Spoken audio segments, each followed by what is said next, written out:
আজ ঘরে রান্না করার মতো কোনো তরকারি ছিল না, কিন্তু ইলিশ মাছ ছিল। শেফালির সামনে বলতেই শেফালি লাফ দিয়ে এই ছাদে চলে গেল, আর সেইখান থেকে আমাকে শাকগুলো তুলে দিল। বলল যে আপা, এটা দিয়ে ইলিশ মাছ রান্না করে দেখেন, ভালো লাগবে। তাই তো আমি টাটকা ফ্রেশ কলমির শাক দিয়ে ইলিশ মাছ রান্না করব। ছোট হলেও মাছগুলোর খুব গ্রান। তো এখন আমি এই শাকগুলোকে কেটে নিব। মাছ তো কেটে নিয়েছি, শাকটিকে কেটে নিয়ে তারপর পেঁয়াজ টিয়াজ যা আছে কোটা কাটা করে তারপর রান্নাটা আমি বসিয়ে দিব। দেখলেন তো, ঘরে কিছু না থাকলে টবে যদি কিছু শাক থাকে সেটা দিয়েও কিন্তু চালিয়ে নেওয়া যায় সংসারটা। তো আমি কিছু শাক টবে রাখছি, যার কারণে এখন সুন্দর গজিয়েছে। কিছুদিন আগেও রান্না করেছি, আজকেও রান্না করার মতো তরকারি আমার হয়ে গেছে। আর আমি আজকে যেভাবে রান্না করব, এভাবে রান্না করলে অনেক ভালো লাগবে খেতে। তো প্রথমে পেঁয়াজ দিয়ে দিয়েছি, এরপর আদা রসুন মশলাপাতি সব কিছু দিয়ে আমি কষিয়ে নিব।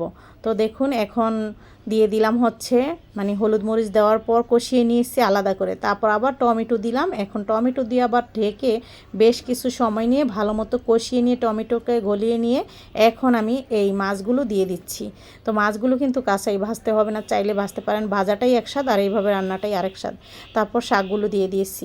এখন পাশের চুলায় আবার ডাল রান্না করতেছি, ঘুটে দিলাম। তারপর দেখুন, শাকটা এক কড়াই ছিল, এখন নুয়ে কমে গেছে। এরকমটাই হয় আর কি। শাক যত বেশি দেখা যায় আসলে রান্না করার পরে অতটা বেশি দেখা যায় না। তো দেখুন, এখন আমি ভালো মতো কিন্তু কষিয়ে নিচ্ছি যেন কাঁচা গন্ধ না থাকে। তারপর অল্প পরিমাণে ঝোলের পানি দিব, বেশি একটা দিব না। আমি তো বেশ সময় নিয়ে মশলাটা কষিয়ে নিয়েছিলাম। তো এই জন্য শাকের তরকারিতে এমনিই পানি ওঠে, এই জন্য বেশি দিলে ভালো লাগবে না খেতে, তরকারির স্বাদ নষ্ট হয়ে যাবে। যার কারণে আমি অল্প পানি দিয়ে তরকারিটা রান্না করব। দেখুন, এই তো এখন আমি ঢাকনা দিয়ে ডেকে দিব, আর নামানোর আগ দিয়ে ভাজা জিরা গুঁড়া দিয়ে নামিয়ে নিব। জিরা গুঁড়াটা চাইলে আপনারা কাঁচা বেটেও দিতে পারেন, তাহলেও খেতে অনেক ভালো লাগে, আরও বেশি ভালো হয়। তো শেফালি তো ঘরটর পরিষ্কার করে মোছামাছি করে ফেলতেছে, আমি রান্নাবান্নাও প্রায় আমার শেষ।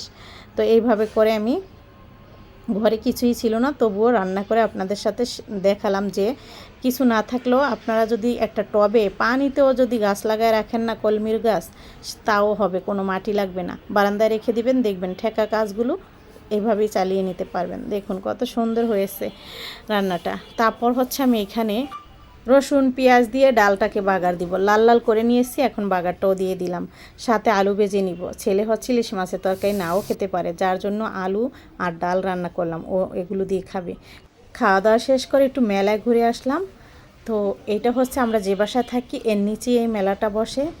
তো যাই হোক, এটাই বোঝালাম যে ঘরে কিছু না থাকলেও যদি আমরা বাড়ির আঙিনায় টবে কিছু শাক সবজি লাগাই, সেগুলো দিয়ে কিন্তু আমরা ঠেকা বিশেষে চালিয়ে নিতে পারি। বা এমনিতেও কিন্তু আমরা ভালো মতো লাগালে তাহলে কিন্তু কিনা ফরমালি ছাড়া ফ্রেশ টাটকা সবজি খেতে পারি।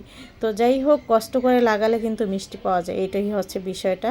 তো যাই হোক, মেলাতে ঘুরে আসলাম। শেফালি আবার এই যে এখানে আমরা কিছু ফল গাছ আছে। তারপর ছাদরাতে ঝাড়ু দিতে হবে, এটা দোকানের ছাদ। ওই যে সাইনবোর্ডটা দেখা যেতেছে ওইটা আপনাদের ভাইয়ার দোকান। আর এখানে আমরা মাঝখানে ছাদ। তো বারান্দা থেকে আমি ভিডিও করছি, বারান্দাতেও গাছ রাখছি আর নিচটাতেও গাছ রাখছি। উপরে তো বিশাল বড় ছাদ, ছতলার উপরে, সেখানে আমাদের বাড়িয়ালিও সুন্দর গাছ লাগাইছে। আমি ওইখানে উঠি না, যদি মাঝে মাঝে যাওয়া হয় তাহলে তো শ্যুট করে আনিই। তো আজকে এই ভিডিওটি কেমন লেগেছে অবশ্যই জানাবেন। ভালো লাগলে লাইক শেয়ার কমেন্টস করতে বলবেন না। যারা এখনও সাবস্ক্রাইব করেননি প্লিজ আমার চ্যানেলকে সাবস্ক্রাইব করে দিবেন। সবাই ভালো থাকবেন, আবারও দেখা হবে। আল্লাহ হাফেজ।